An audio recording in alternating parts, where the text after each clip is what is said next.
Okay, so where do I begin? Well, not here. How about, yeah, here you go, this place. Now, for the longest period of time, this is where I thought everything ended.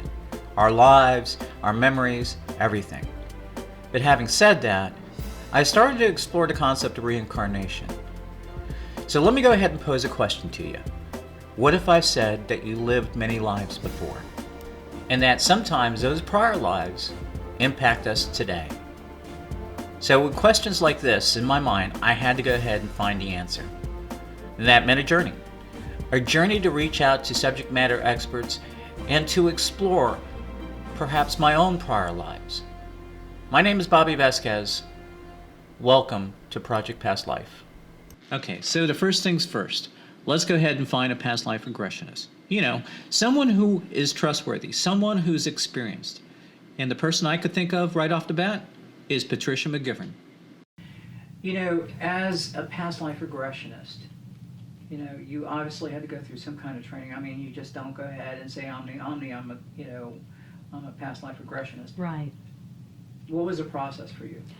Well, for me, one of the people that I went to that was referred to me by Carol Bowman, who wrote Children's Past Lives, she was someone in Tampa, and so I went to her to get a regression and to find out about becoming a hypnotist and past life regressionist. And she's the one who referred me to someone, omni-hypnosis training in DeLand, Florida. Right. And I got my training through them, and then I went on to actually train with Dr. Brian Weiss. Wow. You know, and I've gone through this process, you know, as far as, going through a past life regression. But for the folks out there that haven't,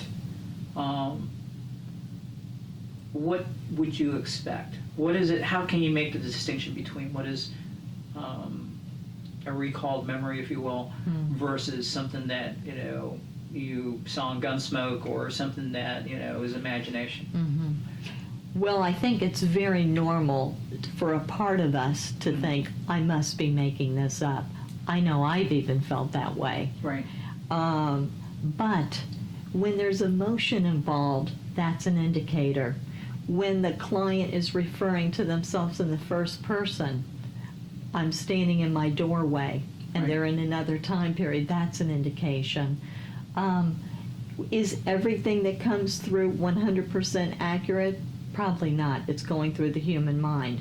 I have to say that one thing did catch me off guard, and that was the healing. Now, let me preface this before I go ahead and go any further. If you are sick, if you feel that you're sick, if you feel that you are physically incapacitated in any form or fashion, you need to see a doctor. Do not pass go. Do not collect $200. Just go to the doctor. Then go ahead and research your options here with past life regression. Okay, so now the disclaimer's out of the way, let's go ahead and press on with the dialogue. For the longest period of time, I had a pain, and it was located on the upper left-hand quadrant of my abdomen. Now, I couldn't figure out what it was, but it was just persistent. And then one day, as Patricia and I were doing a recap on a regression session for Jessica, there was a revelation that there was a potential healing. Now, my prior life as Jessica was not necessarily a very pretty one. And you, as you explore your own prior lives, without a doubt, will go ahead and encounter a unsavory character that was once you. That's fine. It's all about the learning. Remember that? So, having said that, Jessica was a prostitute. She was a prostitute that took up residence in Dodge City during the 1870s. What was interesting was Jessica was murdered, and she was murdered by either a stabbing or a gunshot wound to, guess where? The upper left-hand quadrant of her abdomen. Now, having said that, she was probably murdered by this guy, who for some reason or another I seem to remember in my past life regression and managed to go ahead and do a 3D rendering. The following dialogue is a recap of a regression session that took place discussing Jessica, and then a dialogue about the healing that follows shortly after that. Watch this. Cloudy, like your peripheral vision is very narrowed out, and there's details. to that imagery that you don't see. Because I remember when Jessica was lying on the floor, you know, I can look under the bed. I could see. I know. I remember you I could see talking the wood grain. Right. I wrote it down. Yeah. You know, I remember as I was pulling out of the body, the room got. I could see a little bit more of the room, and I see the position of the body. I see the body was at the foot of the bed. I could describe the blanket. I can describe the desk, or the dresser, I should say. I remember the china. There was a china-like or porcelain bowl and picture in there. I remember that. A lace doily. Lace was there. I remember lace. And light-emitting source there coming down. Light-emitting source was coming down onto the body, but it was a natural light, and I'm kind of thinking it was a window. And the way the light of the angle was, or the way the angle of the light was, and the illumination, it really kind of struck me as late afternoon, or early morning. But I'm thinking late afternoon. You know, and I remember that very distinctively. You know, the imagery, you know, we're just talking right now, but the imagery, right, that you see is so impressive. It really is. You know, but it's so focused or narrow. So one of the components about Jessica that I thought was interesting is that it had this little healing that occurred, and I didn't expect that healing. It freaked me out a little bit, in that, you know, I had this chronic little pain. Did not even remotely think it was associated with Jessica in any form or fashion, or any aspect of my prior life. And yet, you know, we visit that prior life almost in the first or second session, and then suddenly, you know, I think it's third session maybe, or second session, the pain was gone. How often does that happen? I mean, is that just common or what? Well, a lot of times that type of physical healing isn't the reason a client came to see me to begin with. Right. But usually the client wants to see how the story ends, you know, meaning going through the death process. You don't ever die. In fact, it can release that energy like it did with you. I remember how surprised you were when I said you have problems with the side where you were stabbed. And you looked at me and you were like, what? And I said, you know, what, you know, where you were, and you were like, oh my gosh, yes. Yeah. And then I said, just let's see what happens with that. And when I saw you 6 weeks later, except for one time, it was gone, something that you told me you'd struggled with daily for years. Yeah, it was chronic. Now, if someone were to come to me specifically for a physical issue, I would need a doctor's referral for that. But sometimes it comes up just in the process of a regression. If someone goes through a death scene where they were hung, they may have neck issues in this life that disappear. Okay, so we talked about what perhaps some users may experience as far as visualization and experiences. And we also talked about a side effect, or maybe not a side effect, maybe perhaps it's true intent, and that was healing. But having said that, it's time to explore my prior life. My prior life as General Joseph Bridger. Calls out to you. What's your name? General Joseph Bridger. What month is it? September. September?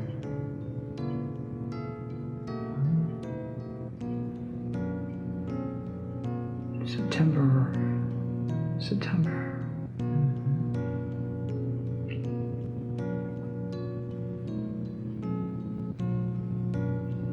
Just let the scene unfold like a videotape.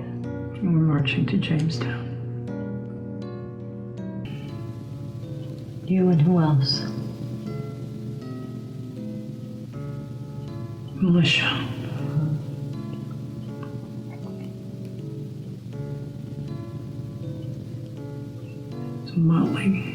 homeless ragtag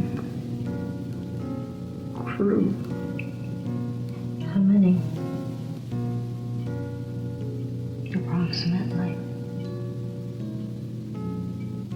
Hundreds. Let's say 500.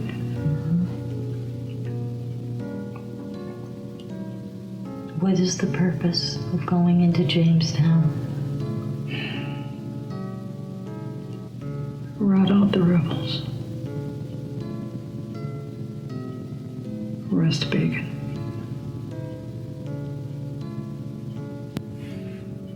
He has Jamestown.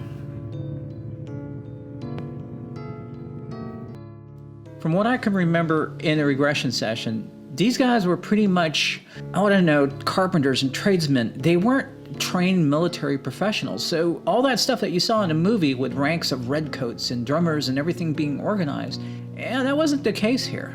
But if anything else, I would give the militia one thing: credit. Credit for a whole lot of heart. Men are confused.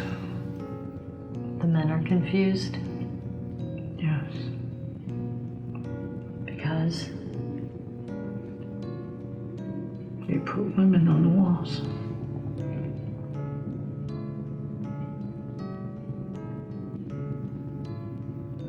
notice the women on the walls.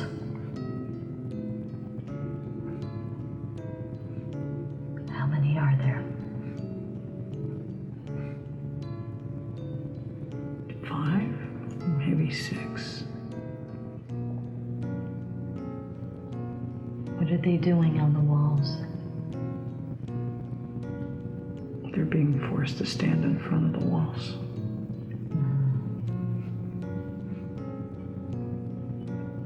We can't shoot.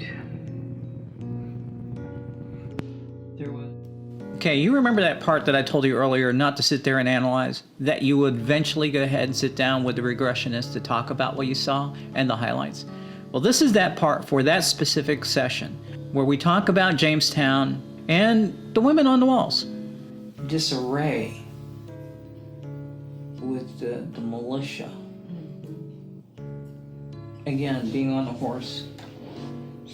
And I didn't think there was some direct involvement, but apparently there was.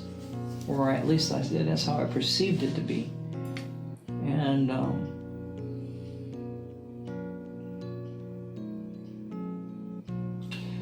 again, you know, tradesmen. Not professional soldiers that are like the National Guard or militia. Keeps on coming in my mind. Some in quasi uniforms. Wasn't very. It's not like you see in TV, the colonial days of TV. You know what I'm saying? It was, you know, not rows of redcoats and Right. you know, muskets and things, and I don't know what the deal was, but this was just really, good Lord, it was a ragtag army. It really was, and it was just it. I did see the women on the ramparts. It wasn't really a rampart. It was like a wall, quasi wall. It was really not anything profound. And then he burned the town, or I seen the town burn a little bit. Okay, let me go ahead and expand on things here.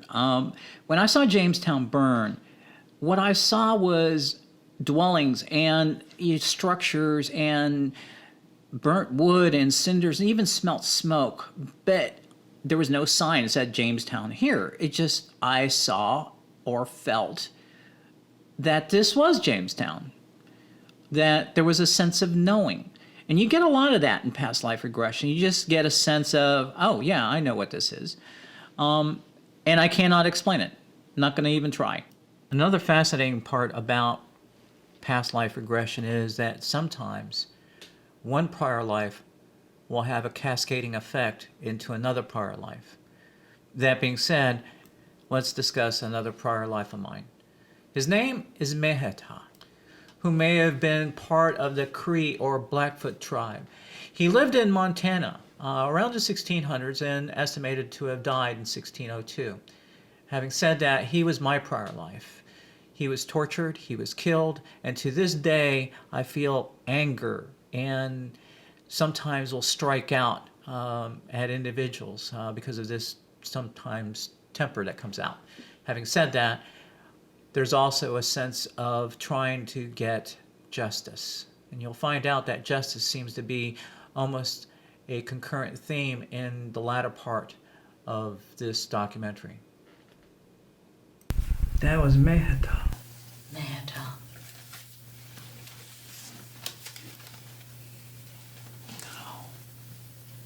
I did not expect that.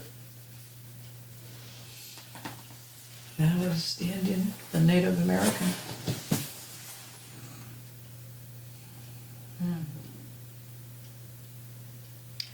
And so, from my perspective, as Bridger, not only did you want justice, but, oh, I've got goosebumps, for the Indians, as you call them, the Native Americans.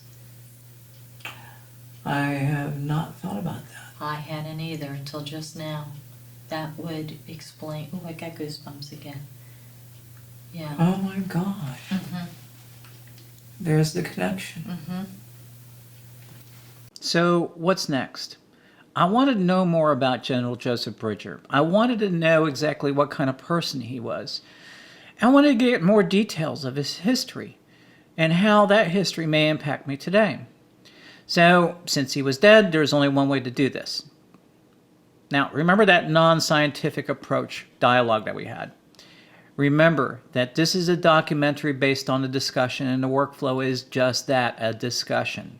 So, when I say we're going to talk to the dead, there's only one way that I can think of doing that, and that's through a medium.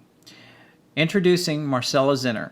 Now, she's a medium, and I got to tell you, she kind of shocked me quite a few times during her past life reading that you're about to see.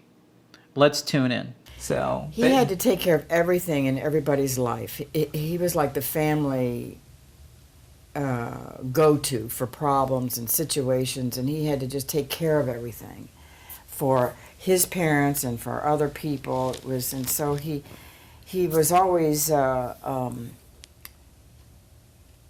the right thing. He had to do the right thing. He was very intent and intense on doing the right thing, and very legal oriented, and making sure that this was done right according to the laws and so on and so forth. He was good at that, but he didn't know how to leave it behind and have a fun or a joyful or happiness. It was always kind of with him. He sustained some sorrow when he was little. Like he lost like a couple of pets that made him sad. He lost a brother, like his brother. in Gloucester? He lost a brother when he was Yeah, little, yeah. I didn't know that. Or somebody close to him. If it wasn't a brother, it was like a neighbor or someone close. Right. I keep being pulled back into when he was young, like a youngster. Okay. What are you getting at? And that he He witnessed a hanging? yes, when he was young, and it was so, Horrendous. for him it was very horrendous, and it just didn't make sense and didn't seem fair, and nobody explained to him how or why this was, and it was almost like he had to stay there and watch all this, but His father was setting a lesson. he didn't. Yeah, it was like he had to, but he didn't want to, but he was made to. It was very, very sad. The person hung. What color skin? Oh, it was dark. Afro-American. It was a very dark-skinned person. Afro-American. But he knew the African-American. person. You knew the person that was hung. Mm-hmm. Yes. Yeah. That did it for him for his whole life. That And Randall moved him into exactly what he had to do to make wrong things right. By witnessing that, being aware of that, which was wrong. It was wrong from his perspective, and it should not have happened, but it had to happen. So it propelled him into moving through his life to right what was wrong and make sure everything was done right. He connected into the sorrow and sadness of life instead of the joy and happiness of life. That's what he knew. He kind of like was born into that. And so he, of course, his energy would continue to attract sorrow and sadness and difficult challenges that he would have to experience. So it was his lot. I mean, it was his life, and he accepted it. He wasn't resentful. He was just kind of dour. You know, I'd take care of business. You know, every morning got up very early, take care of, for everybody. It looks like he was very well known, and a lot of people knew him and respected him and liked him. There was a lot of people that didn't like him either. Because he was very stern in doing the right thing, instead of, wiggling through the truth or the law and kind of bending it to help somebody. Or he didn't do that. Can you see what his life's work was? It does feel like it was very much to do with law and making things right. In making He things was- right? Yes. Is there any way you could elaborate on that? Like things that were, maybe land that was taken from somebody, or somebody took land. He would have to do what needed to be done, research and file, land Okay. grants or whatever, to make sure that it went to the right person, and not just because that person said Okay. it was Right. theirs. So that's kind of how he would make enemies, even though he was right. Right. So there's a lot of property that he was involved in. Yes. Any hit on the name Randall?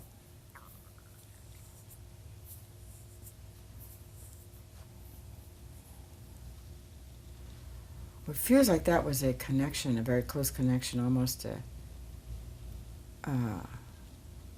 it was either a very, very close friend or a relative that he had to, I'm hearing the word save, like he had to save this person from problems and going down. He was not a doctor, I don't mean that, but he was more connected to law and upholding the law. There's a connection there. There's a significant connection there. Okay, and he took it very, very seriously. That was his life, making sure that it was according to law. And he set laws. He was also in some position where he was able to put laws in place. Right. That's the connection with the House of Burgess. Okay. And he was good at that. Absolutely legal to the nth degree. This, the Randall that she needed saving or whatever, what, can you elaborate on that? It feels like this Randall person had gotten into problems, trouble, legal trouble, and even was arrested or to the point of being imprisoned. And he had to save him because it was not real, it wasn't true, it wasn't, what he was accused of wasn't really real or wasn't really true or accurate. Accurate would be the word. And it took a lot of work to show that, prove that. Right. But he did. So you're getting Randall as a male. I am getting Randall as a male. Was Randall married? Yes, there was yes, and that person was suffering because of these situations that happened. So she would have been alone, left distraught, even indigent. She wasn't really, but felt like she was. Yeah. So that's what this Burgess, what'd you say? Oh, well, Bridger. Bridge. Yeah. Yeah, General had- Joseph Bridger. He had to help with all that, so she was rightly taken care of, and all the wrongs that happened were righted with both of them. Can you get a sense of how she passed? That was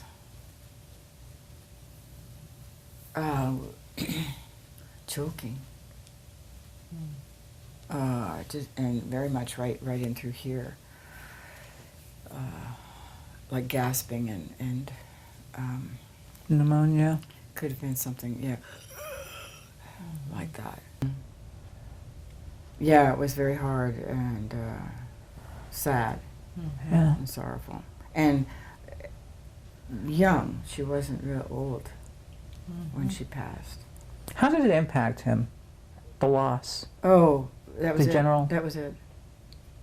That was it. I mean, he was done with giving his heart and being open to having a light, joyful love. So that was the nail in the coffin for him. Very as much far as it was. So let me ask you this, and I have to ask this in such a way that it doesn't really kind of influence it.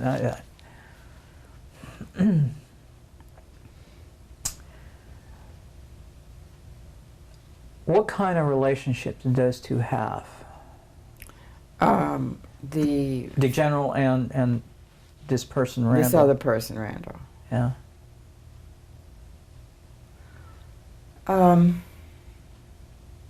That's a good question, because I'm saying on again, off again, on again, off again. So they were close, but yet and allies, but then they were also adversarial at times. Well, you got that he was a family member. Well, initially, yeah, right? but she picked up on the female Randall as well. Yeah. So, okay, I mean, Joseph Bridger's always going to remain the same.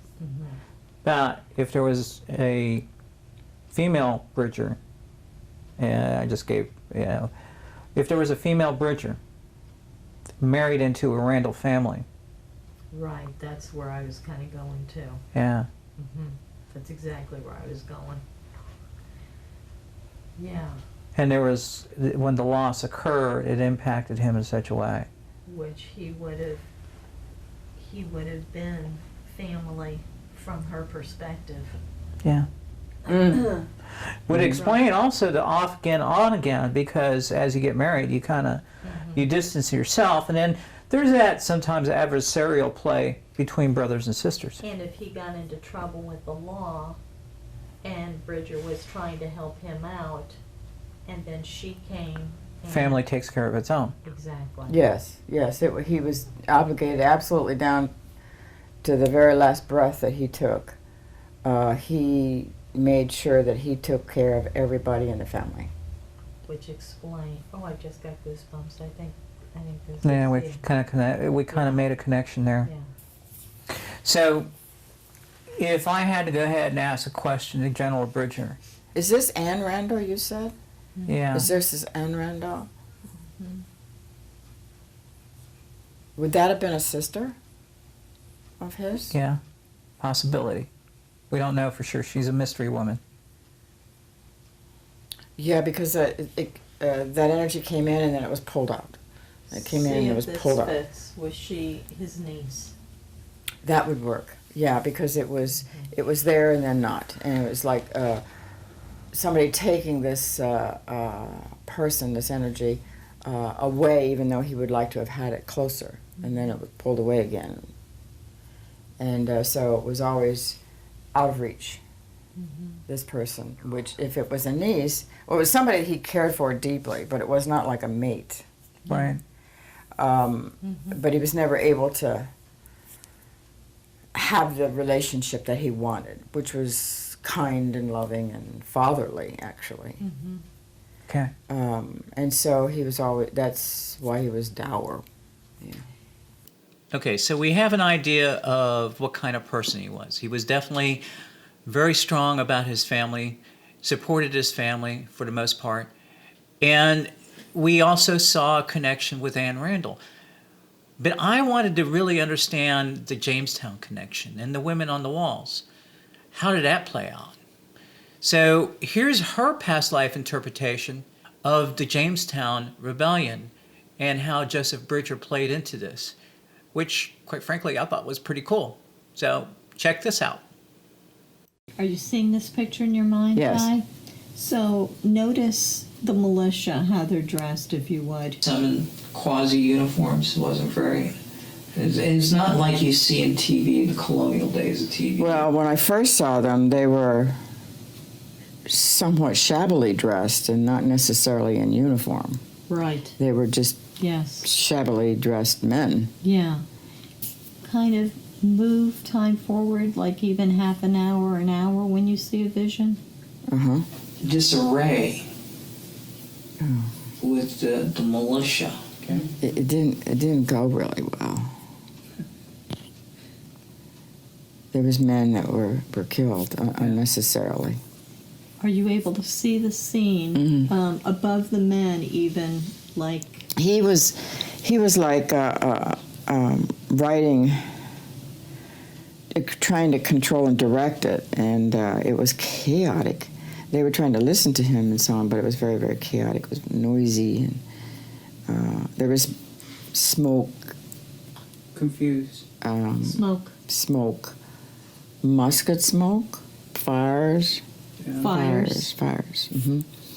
Fires. And then he burned the town. Land so they could destroy. And Notice what else they're burning.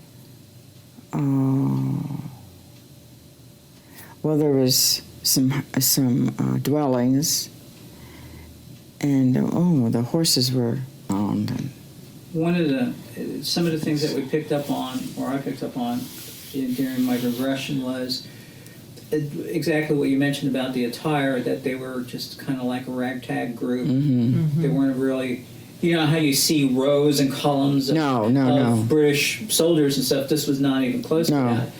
I did pick up on the fact that brown and green was a color that you wore or something. But I did also pick up on, I just have this horse's head, ears, white horse, and it was hot. You were on a white horse? Yeah. He was, but there weren't others. There were not other white horses. No. And he had a semblance of a uniform. Yeah. But the others did not. And I had, I think it was green and brown. It was like some kind of symbolic color for militia or something. I don't know what it is. I guess that's where we have to get a historian to kind of look at, the military history of Virginia and things.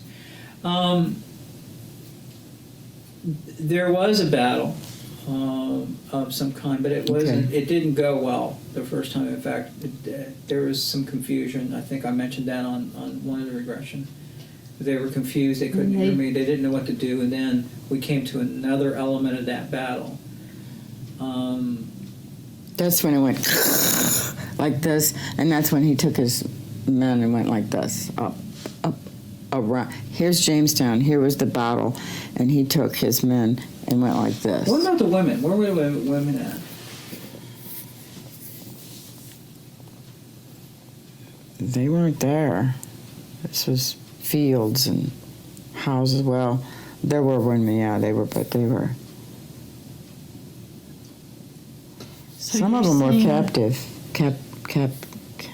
Captive? Captive, yes. Okay. Can you see what they're doing? The women are doing. Or what they did with the women who were captives?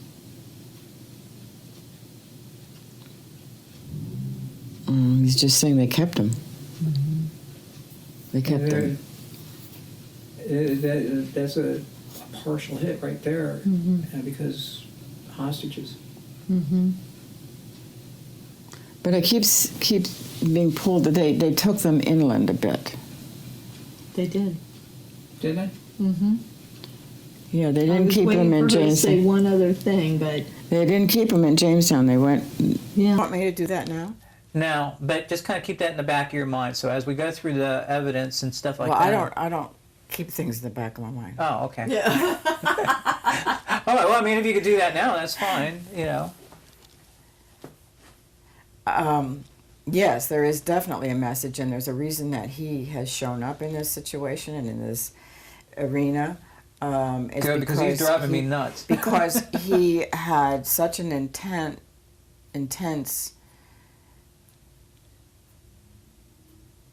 mission in his life that was not easy to do. There was a lot of problems that were not brought to the surface and righted, cleaned up. So his mission in that life was to do that, but it was also his message here is it's not what you think it is. There's always more underneath the surface, and it's what's underneath the surface that's really, really important for everyone. And it's meaningful and significant and worth it. And there's a book here. Someone's supposed to be writing this. Well, a documentary is a Pretty much the same thing. well, and she's also I'm writing. writing about it. Oh, okay, then that's what that is. Yeah. Yeah. That's exactly, yeah. Okay. Because there's a, That qualifies as a holy shit moment. That does. and he's saying that, yeah, I like that. He liked what? The holy shit moment. He's telling me that the last chapter, Yes. just to hang on, Okay. it will show up, but it's going to be a surprise. Okay. Any message to me? Yeah, before that was the message to do. It's not what it appears, because you see something. Goosebumps. It's not always what it appears. It's what's underneath that makes it show up, that makes it significant, that makes it important. It's the underlying cause and reason that propels someone to do something. Okay. That's the way he lived his life, and that's why you're doing this. So with the conclusion of Marcella's reading and several holy ship moments, we decided to go ahead and move on to different territory. How about if we did some exploration of Joseph Bridger's prior life, or my prior life, using a system called Tarot? Now, Tarot has a unique history, and it starts all the way back to ancient Egypt. But I'm not the expert. Introducing Charles Zinner, an intuitive instructor and a Tarot expert. He's going to go ahead and do a past life reading on me. And I got to tell you, I'm really going to be interested on seeing exactly the level of synchronicity that we've experienced so far between the past life regression and the past life reading, especially the facet about justice, which seems to be a central theme across both. Watch this. So, having said that, can you give me a little bit of background on Tarot? Where did it come from? Well, tarot traditionally is believed to have come from as far back as the Egyptians, developed with their spiritual knowledge, and of course that knowledge was spread throughout Europe and the Middle East and so forth. Mm-hmm. And it's believed that at one time that the gypsies were in Egypt, and they may have migrated through those particular areas carrying those cards with them. Right.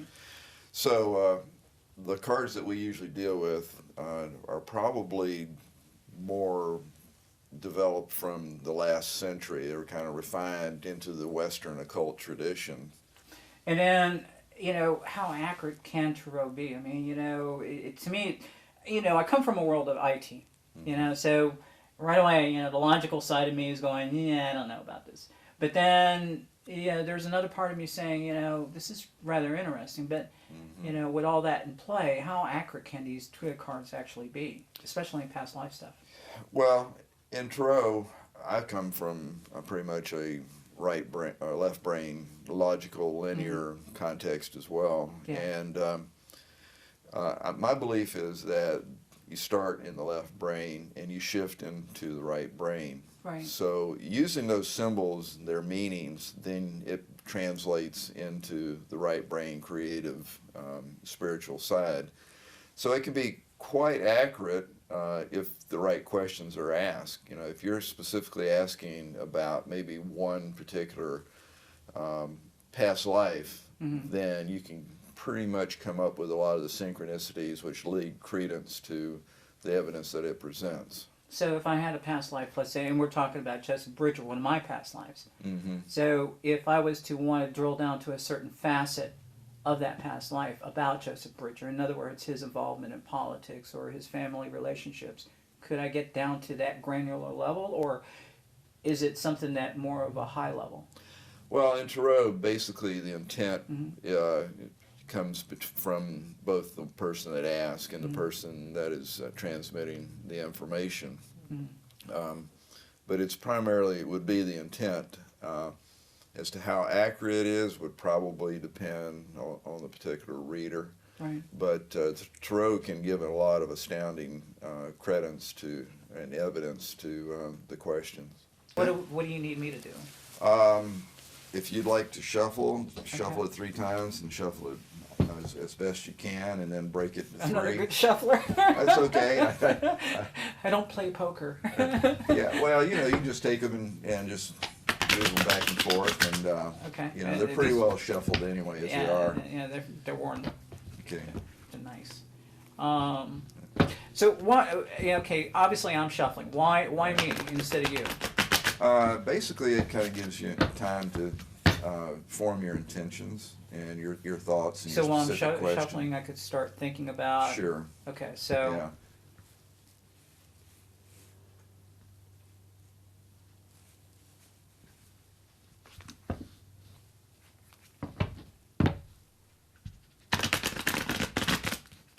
Okay. Do I tell my intentions to you now, or? No, you can just give me your question, and we'll go from there. So the question would be, what would be the message that Joseph Bridger wants to bring forth? Okay. Okay. So specifically, I mean, I want addresses, names, everything.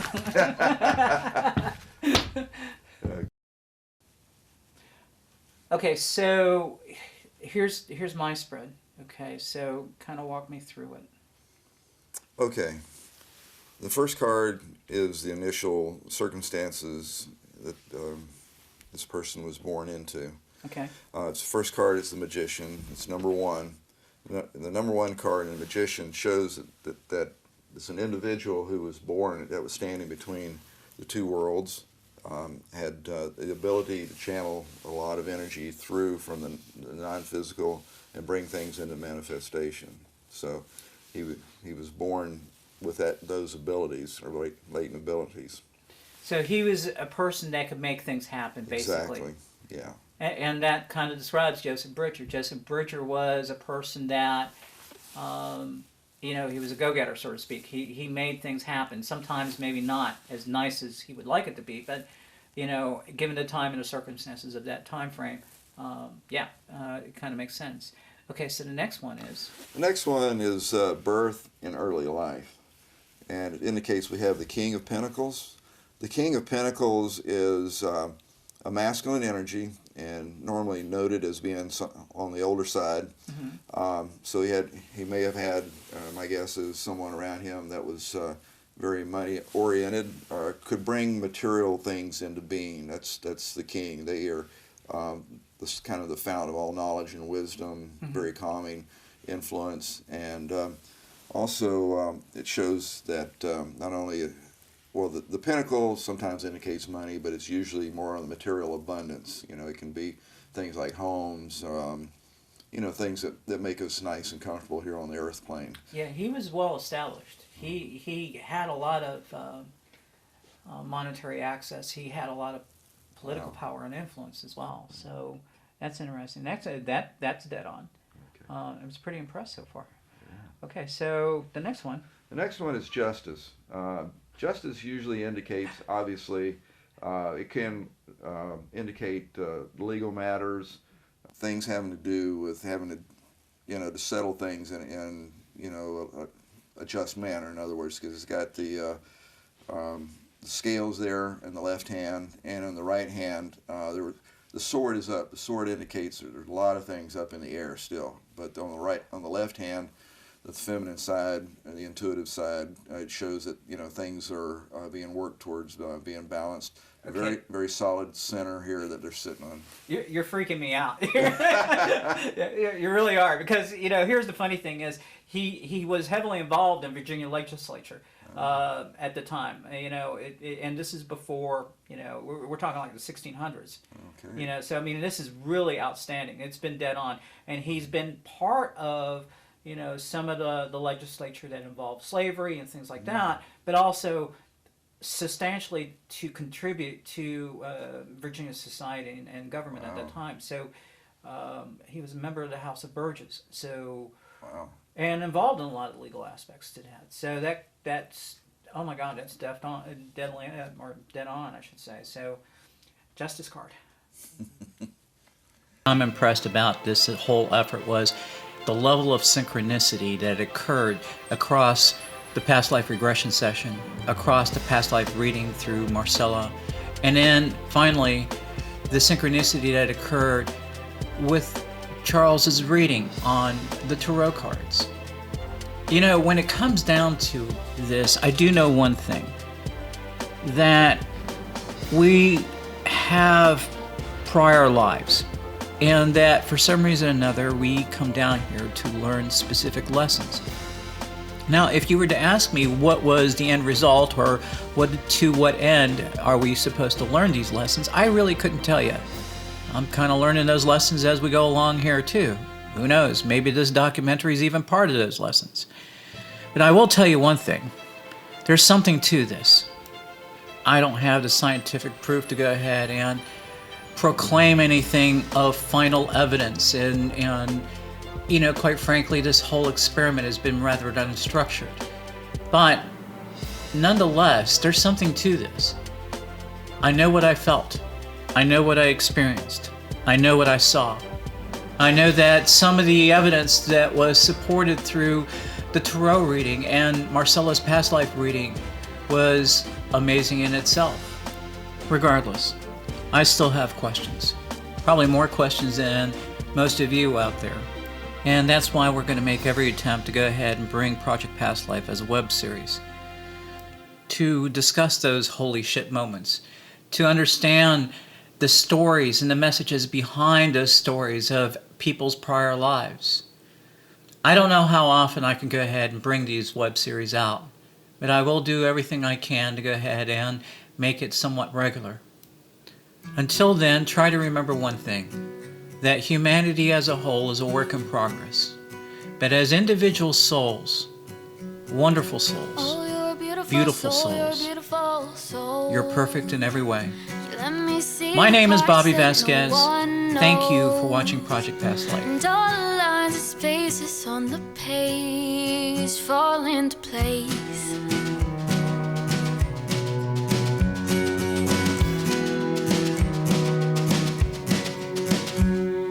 I've wasted so much time with and all